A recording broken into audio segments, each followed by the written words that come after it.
Hello guys, welcome back to our channel. In today's video, I'm going to show you how to change the language on your Android device. First, launch your setting and scroll down and tap on the system on the bottom. And on the top that says language and input, you have to tap on that and tap on the language again.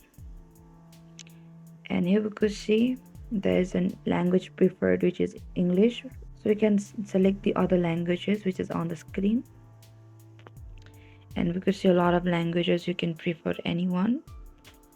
So I'm going to tap the Nepali right here, and on the bottom that says use Nepali as a primary language, so apply language. So this is it guys, this is how you can change the language on your Android device. And after following these steps, your Android device will be set up to the new language you selected.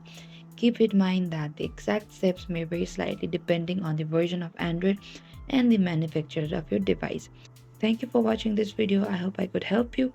Don't forget to like, subscribe, and hit the bell notification icon for more upcoming uploads.